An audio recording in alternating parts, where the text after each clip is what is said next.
Good evening, everyone. You've reached the No Name Cinema Society, the film review show that dares to dig just a little bit deeper. It is Thursday, January 7th, 2021. And this is episode 63.3. It's our classic movie discussion. And tonight we are going to talk about a film that just celebrated its 25th anniversary in 2020, David Fincher's Seven from 1995. Hi, everybody. My name is Jonathan Betzler. I'm one of your hosts. I'm here at my home in Los Angeles here, and where I'm going to be for the next couple episodes. I busted Bogey out for tonight because this movie has detectives in it, and Bogey often played detectives, including in this movie. This is cutouts from the Maltese Falcon. So I got Bogey here with me tonight. I've also got two other co-hosts, two society members that are in their rookie season this year, both of whom went to college with me but did not know each other. First, ladies and gentlemen, a world-weary sound designer days away from his retirement, Matt Polis is here. Hi, Jonathan. And also a hotshot young transfer actor who's an enigma to us all, Max Fauno. Jonathan? Is that you?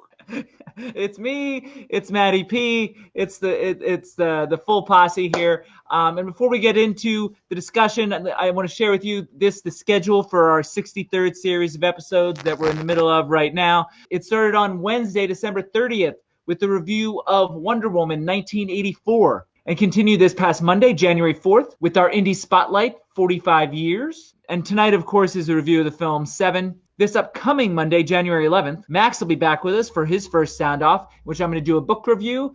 Max and I are both going to do an obscure movie discovery, and we're going to count down the top 5 senior citizen films of all time. And Max, you're going to join me for that as well. I'm looking forward to it, man. Very exciting. Now the big question is, who is drinking with me, if anybody?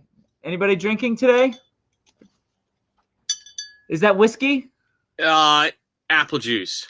Oh, boo. The audience is booing. Matt, is that, you got vodka in there? I got vodka. Vodka. All right, good. Close enough. It was a little scratchy for me, but it sounded like vodka. All right, so I've got Voodoo Ranger IPA. I don't know if you're allowed to cheers apple juice. I know you're not supposed to cheers water, but cheers regardless, guys. Cheers. To you both. Yeah, and let's get ready for Seven. I think trivia is next, and it is. All right, so the trivia I gave on the last episode for what tonight was going to be is I was saying a film that's celebrating its 25th anniversary this year, and it's now last year. That was my number one film in the top 5 I named in episode 32.4. And the top 5 in episode 32.4 was top 5 Kevin Spacey films. An episode prior to the words Kevin Spacey being dirty words, and Seven was number 1 on that particular list. All right, guys. Are you guys ready for the summary? Max, everybody's quiet. Remember, we got the audio people out there that just listen to the audio podcast. So sometimes, use your words if you can from time to time. All right. All right, summary. Pausing. 7 days away from his retirement, Detective Somerset is to walk his replacement, the young, fiery Detective Mills, through the ropes of the new precinct when they stumble upon a complex serial killer case. A killer who uses the 7 deadly sins to guide him to his victims. It's kind of an oversimplification summary. It's just to give you a little taste. Is it okay, everyone? Yeah. All right, good job, cool. JB. Let's see what's next. I think it's opening thoughts, and it is sort of a one-sentence thoughts of how you feel about the film. Matty P, we knew each other when this film came out. What did you think? I really liked it. I like most, if not all, of David Fincher films a lot because of the immersion and stylized filmmaking approach, and this did not disappoint. Okay, now Max. I have to agree with Matty P. I thought that, it really immerses you in the experience. Fincher's pretty strong in all regards, I find. Kind of uncomfortable. That was a really long opening thought. I guess it was one sentence, but it was a lengthy sentence. All right, so the screening notes, all these classics come from screenings that I do, both in New York and Los Angeles. We call them CMS, Classic Movie Screenings. And this one happened in October of 2016. We had some younger women in the audience who were seeing it for the first time. they reacted. They recognized the filmmaking skill, but reacted really negatively, actually, to what they perceived in the film as misogyny. And maybe we can get into that. But the men in the audience really liked it. As for my opening thoughts, I'm going to say the same thing I said about Mank, actually, which is a Fincher film we reviewed in the last set of episodes. Outstanding next-level direction that elevates a rather rudimentary screenplay. And we'll dig into that a little later. But I do want to start. We always try and start with the. I lost Maddie. We always try and start with the positives. So before I dig deeper and start going into the quibbles that I had, I should also point out that because it sounded negative, I do love this movie. It's actually a top 100 all time. It's on number 42 on my top 100 list. But in rewatching this film for like the 50th time, I did realize that the film direction really is the difference maker, because some of the other elements aren't as particularly special to me. Once again, just like Mank, Matt, you were on that Mank review, it's about style. A lot of the stylistic elements of the film are almost what you immediately think of when you think of Seven. Moody, high contrast cinematography, slightly dissonant electronic music inspired by the work of Nine Inch Nails, who would eventually later actually do Fincher's scores directly. Sharp angles, either high or low, or canted where appropriate. The constant rain in the nameless, dank, and dark city. It's also the amount of details and insert shots that a lot of directors don't think to shoot. They enhance the richness and fullness of the world, and in this case, unravels clues as part of the mystery. It's also the way he often added foreground to his shots, even close-ups, adding to the claustrophobia that all the characters in the film are feeling. It's the way he instinctively knew when to slow the pace down and hold on wide shots, and when to use a series of close-ups. It's the incredibly almost super-saturated mise-en-scène that offers so much detail and commentary, as uncomfortable as that may be at times. And I think Max already used the word uncomfortable. So many choices, whether it be shots or design, are so carefully thought out and executed to make this as memorable as it is, almost in a subconscious way at times. It's a level of control that we often talk about when it comes to direction. You can feel their grip on the storytelling. So I just want to talk about the positives before I got into quibbles. Guys, do you have any comments on that? I like how you said insert shots, JB, or B-roll is another word for that kind of thing, where it's almost considered additives or sprinkles on top. The stylization comes through the stuff. It's not two people talking, generally speaking. Establishing shots, close-ups. In these kind of movies, this one in particular, it's not really B-roll or inserts. It is the core of the stylization for me. They're so underrated. I work on, with a lot of young directors from time to time, and I have to force them because they're, when we're running behind, the inserts are the thing that they want to cut, first, because it seems like, a one-off kind of thing. And I've got to force them to take it because they make the difference in the edit room, I think, and filling up the world. When I used to teach sound, when I still do lectures occasionally, one thing I tell the directors is if you want there to be sound, you have to shoot things that make sound.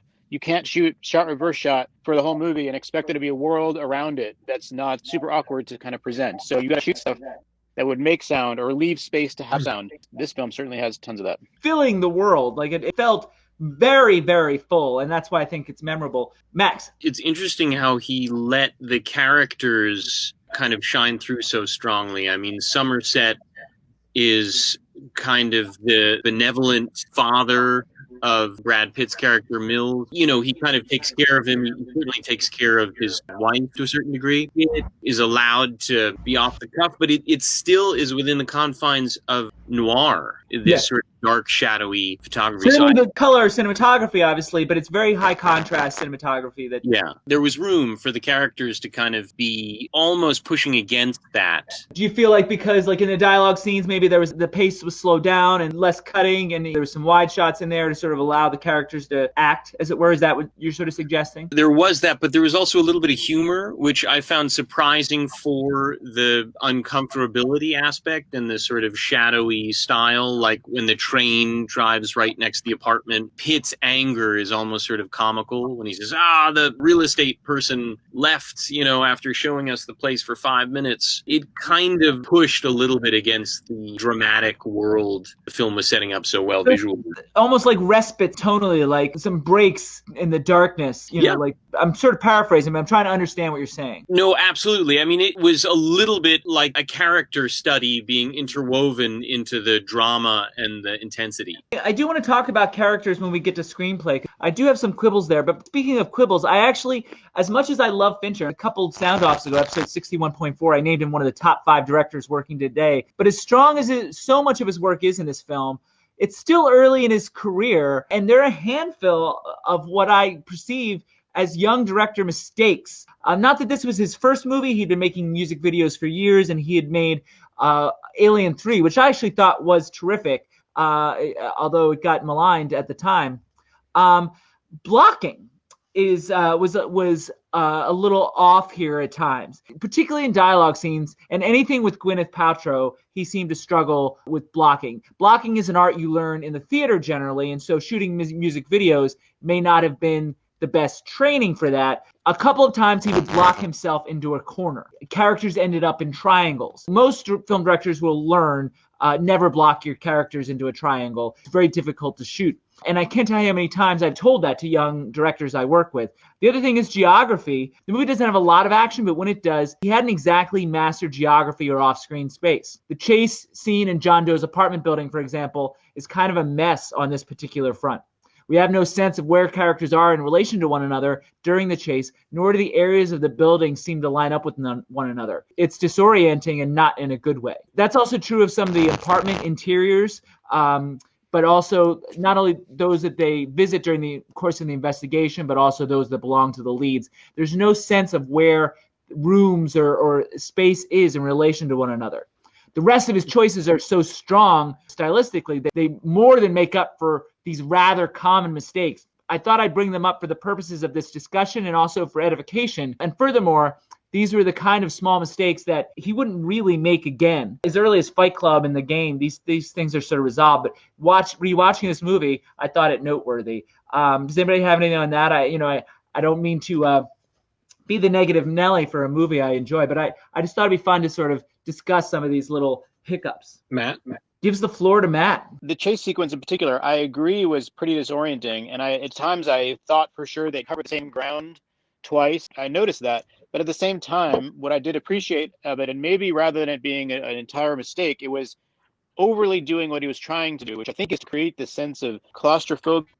It worked out in a way that made the scene work for me. Even times in the middle, it was a little bit, like you're saying, geographically confusing. I felt that way similarly in other parts of the movie. In fact, many parts of the movie where the entire universe seems to be like a 5 square foot box. You feel like anything outside is so chaotic you can't make sense of it. Like in the cabin, all the rain, in this apartment building, and all this sort of people. As soon as they got into the outside world, there's so much chaos. There's no way you could track somebody in that environment. And it's just complete chaos. And for me, it worked in that sense. And maybe it went a little too far because I did feel like I was confused where they were, like you're saying, retreading maybe similar ground. I also liked that about the film in general, including that scene. The choices that led to the claustrophobia were different, that led to the geography. He would have been able to do both. They were sort of not mutually exclusive kind of things. What I think happened is it's a huge hit now and a very memorable film, but it was a sort of a mid-budget kind of a deal in 1995. He sort of dumped, I think, in late September, early October. They weren't expecting much from it. It might have been a budgetary thing where he would shoot one hallway from one building and then had to go to another building to shoot another hallway kind of thing to get the length that he wanted in the chase scene. That's my guess of what actually happened. He actually tried to stitch different locations together. I had this same impulse of questioning what was going on in that scene. I kind of thought it was intentional. A little bit of getting us into the head of Mills' character. It didn't seem quite as much of a goof. I definitely hear what you're saying. I mean, it seems logical. Well, I mean, if it were just that one scene, that's one thing. But I mean, a lot of the interiors, he wasn't connecting spaces together, the way that he would later learn to do. In terms of Mills's headspace, I don't know if that would have been the place for him to feel disoriented in the middle of the chase. It's not like we just stuck with Mills. We would cut back to Somerset. Right. We would cut back to John Doe. We didn't know his name at the time. But I mean, I don't know if I would use the phrase a goof. I would use sort of a young director figuring out spatial relations, sort of how I would assess that particular scenario. Max, as a theater person, out of curiosity, did you feel the blocking was sometimes a little stagey and awkward? I didn't really get that. I noticed that Paltrow sometimes had her face sort of hidden, and I thought that was an interesting choice. She's sort of very young and attractive at that stage of her career in that movie, and it's kind of nice to be aware that it's her but not be able to see her face. There was one point when she was in bed, and it was just kind of interesting, really. Oh, it's fun. I mean, I'm always looking for nonsense like that, especially when I know I'm watching for the show. Like, I'm particularly honed in on stuff, and that's why I wind up with more quibbles than anybody else, poking holes in a movie that I love. Speaking of holes, let's talk about the performances. All four principal members of this cast are now Oscar winners, and none of them were at the time. So let's start with Morgan Freeman, who turns in really strong, nice work here. I think I read somewhere he didn't realize how special this movie was going to be. It was just like another paying job for him. But if he thought he was just going to go through the motions, that seemed to work for this particular character. His calm approach speaks to his character's experience and world weariness.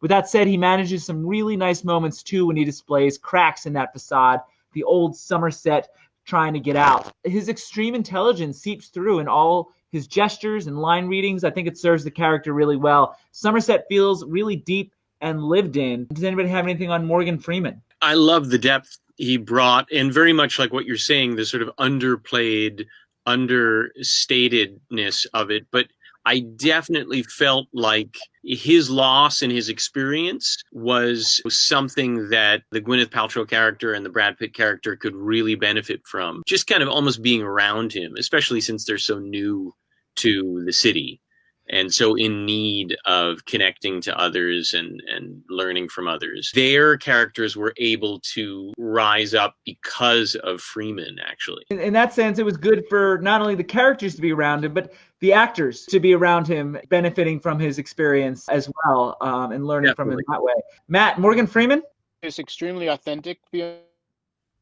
Had the way he downplayed it, like an actual person doing things as opposed to playing somebody who's being relaxed about it. What I found myself doing is looking to his character as a grounding for the film. I could look to him for some sort of assurance or what's going on and gauge the movie and the narrative at that time based on his reactions as opposed to other characters' reactions. He kind of was like the tripod of the movie for me. He was like a guide to some degree. Yeah. Almost like a tour guide to the world. Like, we saw it through his eyes and he'd been there so long. So he was not only showing Brad Pitt around the world, but also us to some degree. It worked narratively in that regard. Brad Pitt now, his performance is the polar opposite in terms of approach. And that makes sense on one level, and Max already sort of alluded to this. His character is supposed to be the polar opposite of Somerset. His manic energy and penchant for rage is important for the character, but I don't always believe it from the actor Brad Pitt. And I know I'm pickier when it comes to performances, but he makes what I consider to be young actor-y kind of mistakes. It's often about trying too much to be extra interesting or unique or different. And sometimes he manifests that by just being louder. He'll frequently over-gesticulate or over-stutter or fill silences with an unnecessary facial gesture, whereas a seasoned professional like Morgan Freeman, for example, might just be comfortable sitting in silence without needing to do much with his face. He's doing it with his eyes. There were times where Brad didn't trust he was doing enough, and so he was constantly doing a little bit extra, and that bumped for me. Max, you're one of the best actors in the world. How do you respond to that? Well, as one of the best actors in the world, I would declare, I totally agree with you, man. I have to say, I appreciated how kind of comfortable and charismatic he was. I think that was really easy to get along with. And there were moments where he looked like he was having so much fun that allowed me kind of to have fun along with him. But there's no question. If you take these scenes with the two actors and you imagine Morgan Freeman not being a presence, the whole thing would be an emotional disaster. Brad Pitt is so kind of inexperienced, but yet so gung-ho to be, busily moving around, and it's too explosive. Again, Morgan Freeman, I think, grounded the entire story. I also appreciated the fun factor that Pitt was having. Matt Polis, Brad Pitt. My issue with Brad Pitt's character, I don't know if it's an acting thing or directing thing, but it wasn't necessarily I didn't believe his character. Whatever he was doing, I believed it. He was put on this job to theoretically have the intelligence experience to pull it off, as he's been trying to convince Somerset. So he was trying to convince Somerset, and simultaneously, he was trying to convince the audience too that he belonged there and he deserved the respect that they demanded. However, I don't think he ever actually convinced me. I think even to the end, there are a few moments of him shining through, but even to the end, he's almost like improvising all of his responses, not acting wise, but police wise, figuring things out as he went, and he can like rise to the challenge, and he's definitely passionate about it.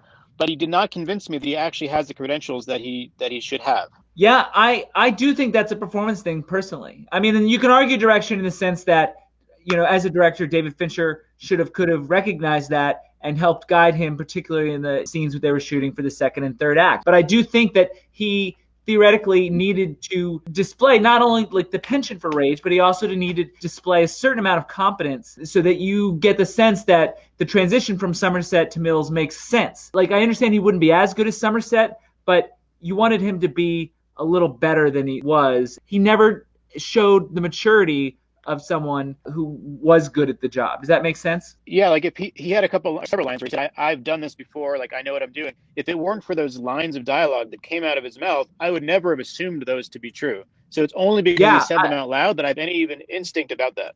No, I agree. And I do think that there needed to, like in the scenes where Somerset's not involved, like he's like, and Mills takes over the case or Mills is working on before they realize they're connected, I wanted to see him a little more a little more in his element, supposedly in his element. It's a great point. And I think if he were, the ending would have potentially even had a greater impact. Max, do you have a rebuttal on that? Are you on board? I mean, I agree. I do think, it was mentioned in the film that he's maybe the Midwest. They're sort of straight out of an area that is not nearly as gritty. Right. I guess what was lacking for me was whatever sort of lucky break or nepotism or whatever got him in that role wasn't quite enumerated or detailed. Character-wise, and this is a screenplay issue too, and I'll get to that, but there was no sense of history. Like, he tells stories of a past, but as an actor, he doesn't carry it with him in the same way that Morgan Freeman does. And I understand he's a younger character, but that doesn't necessarily mean he doesn't have a history. He clearly does, both he and Gwyneth Paltrow, Right. I don't necessarily need to talk about Gwyneth Paltrow. She's not really in the movie that much. Neither is this character, but I mean, like, I do feel the need to talk about him, even though everyone in our city, Matt's in Colorado, but Max and I are in LA, everyone in our city is afraid to say these two words, Kevin Spacey. Before he was persona non grata 25 years ago, he delivered 3 memorable performances in this particular year. Outbreak, this film obviously, and his Oscar-winning turn in The Usual Suspects all came in 1995. This is a small role here, but I would argue that the scene in the car with Pitt, him, and Freeman is really what puts the film into the stratosphere. He's a major reason why. He burns a hole in the screen to me with an intense, deeply nuanced, seemingly researched, and very measured portrayal. He's not your garden variety crazy serial killer like Andy Robinson in Dirty Harry, for example. I think he's much scarier because of how confident and assured he is in his mission. It was sort of a unique choice at the time, and it worked tremendously to me and continues to. And I know it's awkward to talk about him in the modern day setting, but guys, does anybody have anything about Kevin Spacey and as John Doe? I agree with you completely. I think he's excellent in this movie. I think that scene, every scene that he's in, even the ones where he's just down the hallway with the hat on, there's something that happens that really works. And so when he's got that monologue in the car, that's certainly the pick. Every time he's on screen, even as a silhouette, it's pretty great. I'm not entirely sure that it is him in those moments where he's just a silhouette in a hat. But I know it's him as the photographer. But if I were a producer, I wouldn't necessarily pay to have Kevin Spacey if I were particularly trying to hide the identity. Max, Kevin Spacey. Yeah, I agree with you guys. I thought he was really strong in the film. It's a role that a lot of good actors would love to do. I was impressed, but not shocked, maybe. That was a strange scene for me, actually, in the car, because I sat there thinking, this is really working. All these actors are doing a great job. But I started thinking, gosh, what a bizarre scenario. Been pursuing this criminal for so long, now have him in a very small space, confined space in a car. Again, the claustrophobia of the film. Claustrophobia of the film, very much so. And they just sort of verbally have it all out. and I thought, God, that there's something so weird about that, even though I suppose it's believable. So it's weird to you from a plausibility point of view? Because I mean, like, I think it's unique in terms of this kind of a movie, but I also found it particularly thrilling because I feel like all the themes that we're going to talk about come through like, in that scene, and because it's so well acted, I think it's a scene that makes the film special. But is your issue like you'd have trouble buying it? I don't know how quite to say this because I agree with you, but it did stick out in a way that felt, unnatural. It's not that I didn't enjoy it, and it's not that I didn't think that it was really special in its way. You're right. You could have conveyed it through a chase scene or something where they're shouting at each other. I'm gonna say let's put a pin in that because, and I do want to come back to it. I'm not trying to shut you up, but I think that's a screenplay potential issue, and it might relate to one of the quibbles I have with the screenplay. So let's hold on to that thought. I think we're agreed on Kevin Spacey's performance. Definitely. Let's segue to the screenplay, I think. Unless somebody really wants to bang the table for Gwyneth Paltrow. She's so small in the movie, I didn't really feel like the need to have a special discussion on her. And one of my favorite moments of the movie, it's kind of an editing thing, but it's with her and Morgan Freeman at the table, and she's talking about the baby, and he's telling her about his experience. So he says, like, if you're going to have the baby, spoiler rotten. I love that she starts crying halfway through that sentence. You see her reaction shot, and it cuts to her, and she has her reaction right in the middle, meaning she knows what he's going to say before he says it. And it's such a powerful moment. It stood out to me amongst the entire other amazing film as such a high mark in editing and acting and scripting, and it's really, really nice moment. It's funny, I feel about that scene similarly the way Max was talking about in terms of the final scene, and I guess we'll get to that because my issue is the screenplay related. So I mentioned in my opening statement that the script was kind of rudimentary and David Fincher rescued it. That was sort of like the main theme of my opening statement. Because if you really think about it, the plot itself is kind of basic. It's kind of a basic mid-budget serial killer, kind of like a thing that almost came out of the 80s. It has a high concept kind of gimmicky idea in the 7 Deadly Sins that might pitch well at a cocktail party, but you'd never guess it would have ended up as good as it did. Throw in the twist at the end and you have yourself a movie.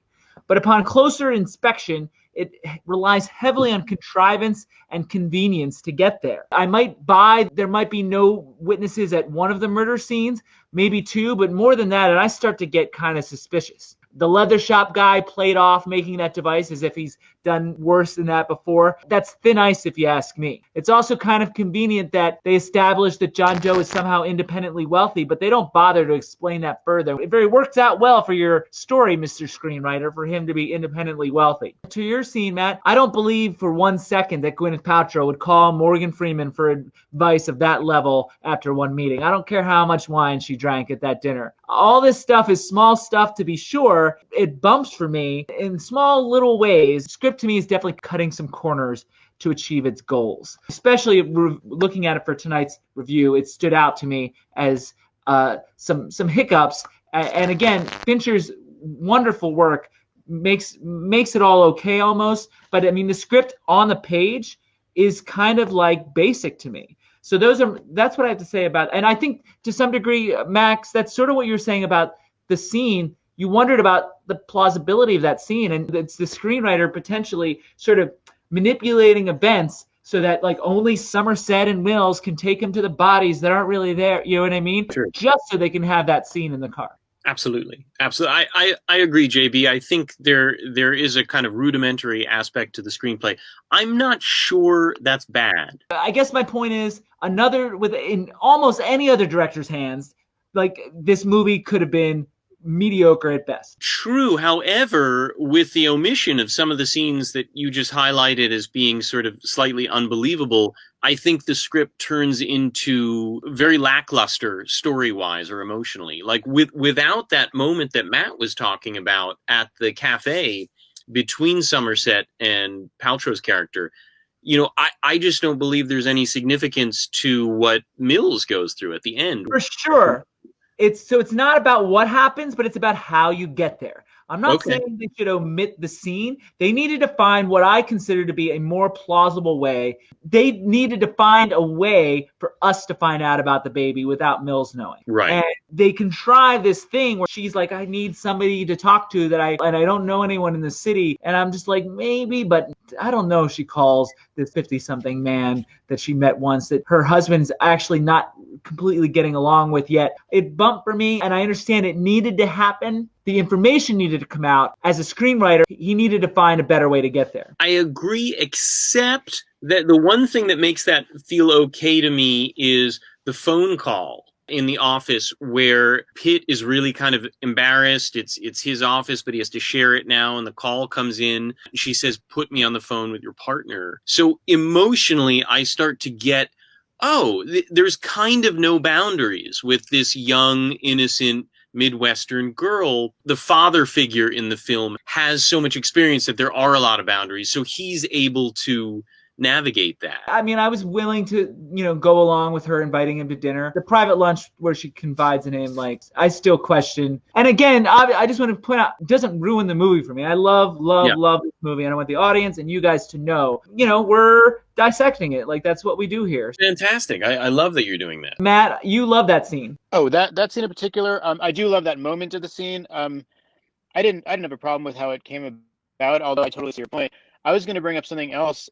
You've mentioned 3 or 4 moments where the screenplay was unbelievable. You look at a movie hard enough, and every movie has a thing that you have to overlook in order to buy it as a piece of work. There's a fine line between what you have to ignore things in order to care about the movie at all, or to believe it at all, versus, it's a misstep and we can point at it. The whole masterpiece ends with this double at the end, and he had to have known that enough to plan for it. Brad Pitt's character is the only one that could have had that happen in this scenario, and he just got on board 5 days ago? So how was this master plan put in action that long ago to result in this 5th day? That's a little thing that if you bother to look at it, doesn't make sense, but you can also ignore it and it doesn't matter. I buy it, and here's why. It gelled for John Doe when he took the photo in the hallway, when he essentially meets Mills and Somerset for the first time. John Doe's the photographer, you know that, right? Yeah, but you're saying that he started the epic plan, he put it in motion before he knew he could finish it in a reasonable time frame. I would say he wouldn't start it unless he saw the ending. No, he started it knowing that the last 2 pieces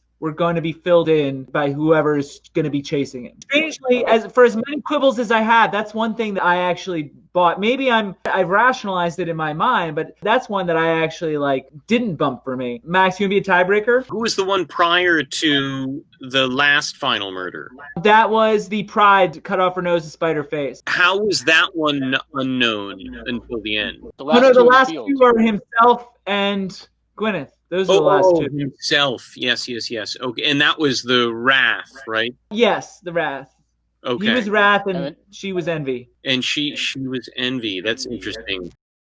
You see, I'm still confused about the Envy, I guess. Interesting. I mean, so overall, it sounds like we agree that there's some bumps in here. The other thing, and Max sort of was talking about characters before, I wanted to put a pin in that because I did feel like, script-wise, when you look really close, I feel like the characters themselves are kind of flat. Potentially purposely so, because they each sort of represented a single idea.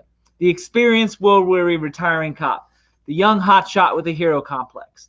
The sweet hot housewife, the zealot serial killer. They're all sort of one idea. On the page, they're very thin and almost more symbols than real people, which we might get to later. They're sort of defined by one characteristic. Morgan Freeman in particular brings life to that and brings some dimension. Spacey does too, but I don't know if Pitt and Paltrow are as successful at that. On the page, there's not much to these characters, which I think is another small bump to me. Yeah. So I did think there was some two-dimensionality to the characters from the script and then even into the film. But I kind of chalk that up to the genre, the style, the thriller, film noir. It took a lot of influences from older movies, maybe far superior movies. The hero talks in a certain pattern, and the killer, Peter Lorre-esque. We got a Peter Lorre reference in. I love it. Well, I mean, I don't think Spacey was doing a caricature at all, but I think that, there's obvious influences that I think this movie was pulling from. And I think a lot of that relies on a certain flatness in a way. I don't know if you're wrong, because we'll talk about that in the T word, I think. But I do think, I don't give a movie a pass based on its genre. I always feel like there's room for dimension, in these characters, without bringing the whole plot down. Like, I do believe there's plot-driven movies and there's character-driven movies, but I do feel like characters should be more drawn out. It was particularly noticeable, the flatness of the characters, I think, here. Well, you're right. I don't think the script was strong enough that the two younger leads were able to kind of just act like themselves and have a good time, and it was quite enough. They needed Freeman's gravitas, if you will, and his just simple, I'm going to pull back and let the others chew up the scenery. That worked so much better. He's just kind of a more interesting person to look at in a way, too. Matt Polis. I agree, but I didn't have a problem with that. I don't disagree with what you're saying, but it didn't bother me. I don't know how much it bothered me either. I like the movie, but on the show, it's like, it's worth pointing out, like, it obviously didn't ruin the movie, and that's why I think David Fincher's the man. But I do think it could have been better. As good as it is, 42 in my top 100. If these characters were a little more fleshed out, it could have been better. But we'll see. When we talk about the T word, I think I'll explain the reason why. But I do want to give the script props for structure. I do think the structure works in its favor. And as far as mystery is concerned, I think it does a nice job setting up the crimes and unraveling the mystery. And that's not a small thing. I believe that structure kept us engaged enough for the big payoff. I also think some of the more philosophical dialogue had its moments. Some of it was slightly overwritten. It worked well enough. As far as screenplays are concerned, as much as I've been complaining about it, it wasn't an awful screenplay. I thought it was pretty well structured. I thought some of the dialogue was good. I felt the screenwriter's hand now and then manipulating events in a contrived way. That's my main thing. And I think the flat characters have a lot to do with that too. Yeah, I totally agree. I think it's interesting that as we get to a sort of a more present day scenario with movies and with the need for high concept, that the whole plot was really kind of simplistic. These guys show up, and the only sort of thing pulling away from the plot a little bit is Somerset really wanting to get the hell out of there and retire. Another sort of like movie trope, to begin with. Yeah, but I don't know, if you look at movies that may have influenced this one, I think you see a lot more dimension, a lot more things tugging away from the A plot line. Whereas here, you got the biblical thing. It's a higher concept dealing with maybe fate, sort of religiosity. It was kind of interesting. It almost suggested that the audience couldn't handle deeper. Yeah, well, and they tried to offer depth late in the film, which is why I think it works. That's why I think that last section sort of ties it all together for me. I think it's sort of a script that if somebody had pitched it to me at a cocktail party, it's the kind of thing, being the snob that I am, I would have rolled my eyes and be like, I mean, that sounds awful, but I'm sure it'll get made, because oh yeah, the Seven Deadly, you know what I mean? On the, just the byline, it doesn't necessarily, it feels gimmicky and have a lot of depth. And that's why I feel like Fincher took that concept and made it so much more. And that's why I feel like Fincher's the real hero of this. Matt, are you ready to move on, or do you have something on that? Let's move on. Move on, the frozen man says. All right, Max, you know what's next, right? Hopefully. Maybe. Give it a shot. Is it the classic rules? No, it's the T word first. Oh, sorry. Let's break down the film for the T word, ladies and gentlemen. This is the section where we talk about themes of the film, where we try to dig a little deeper and see what it means to us. For me, guys, I think the film wanted to be about the de-evolution and deterioration of morality, but that's kind of naive. And if you look at history, other societies were far more violent and less concerned with right and wrong than we are. So I think Morgan Freeman potentially would have been unhappy in many different eras.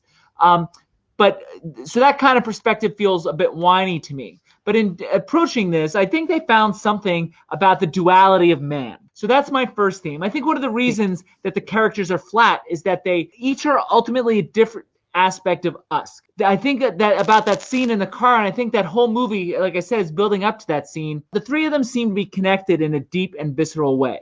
They all kind of see the world in the same dark way, but have very different ways of dealing with it, or perhaps they represent the evolution of how to cope with it. Perhaps we all start out as the Mills type, wanting to be the hero, and then we either become the John Doe and lose our minds, or we become Somerset and want to give up.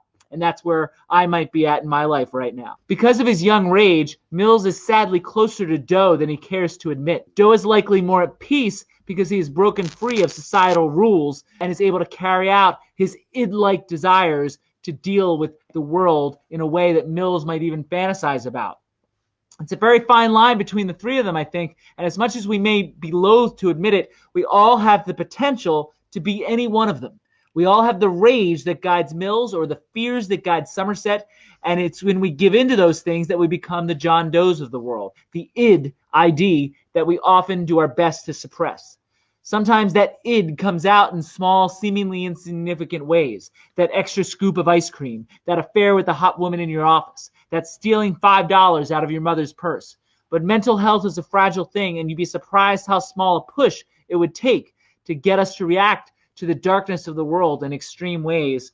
So, guys, that's why I think it's this film, to me, I got out of it the duality of man or woman, man as a species. Guys, what do you guys think about that? Am I talking junk?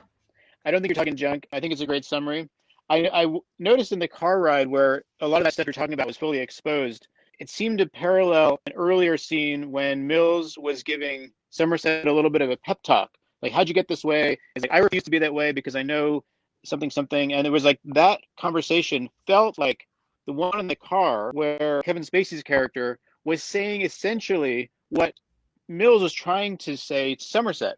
But Mills doesn't seem to catch on to that. He's so angry in the car. He's responding a little more immaturely than I was hoping he would.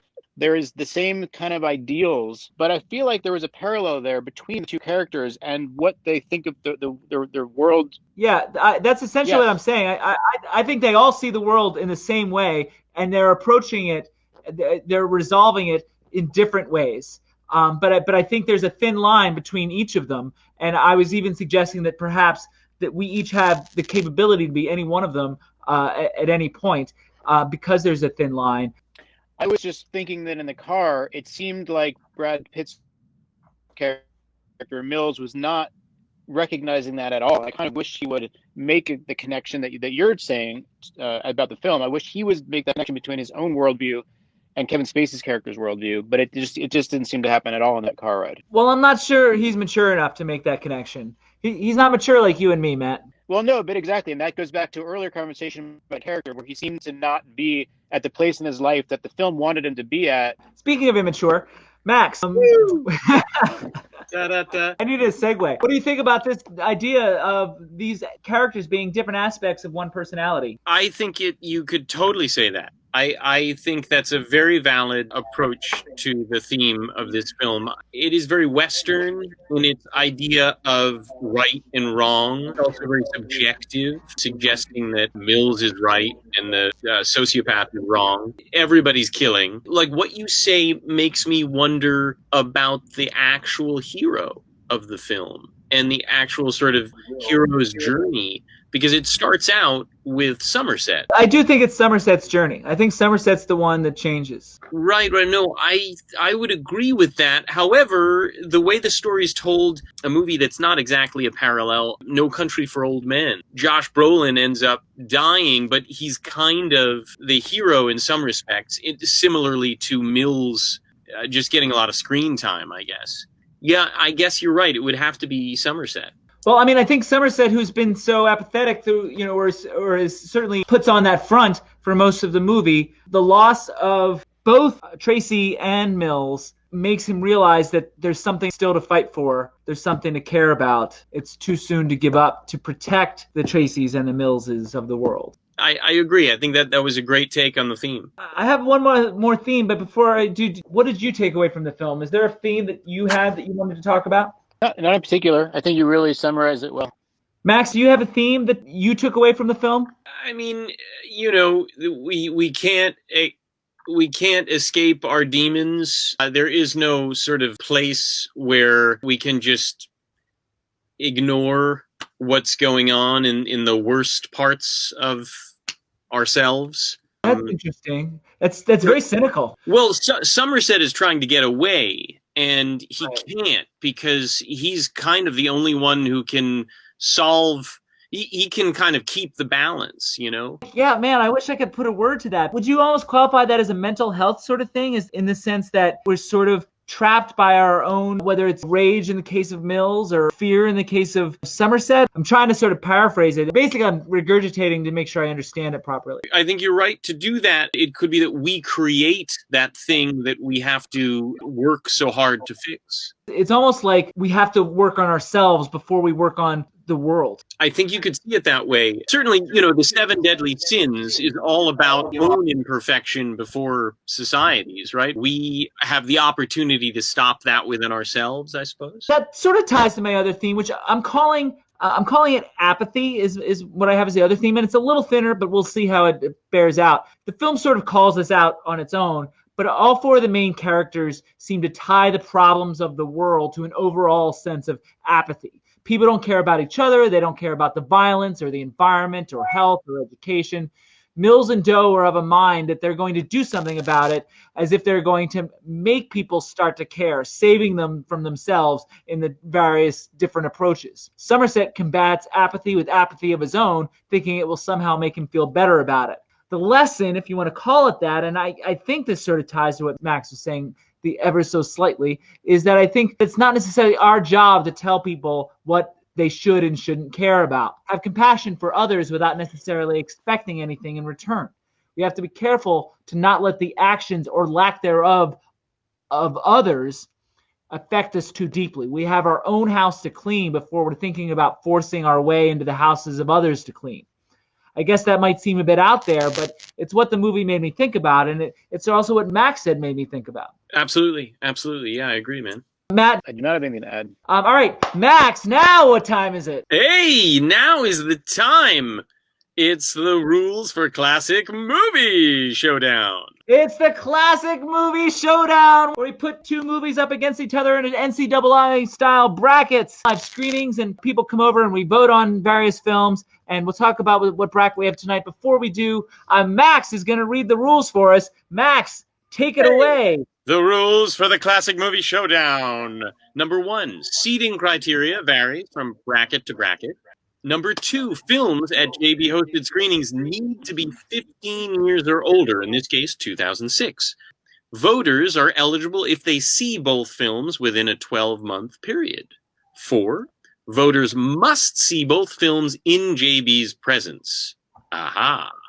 Number 5, JB is ineligible to vote, but breaks ties. And number 6, JB is a sweetheart. Oh, we'll see if he still thinks that after we do a top 5 senior citizen films on Monday night.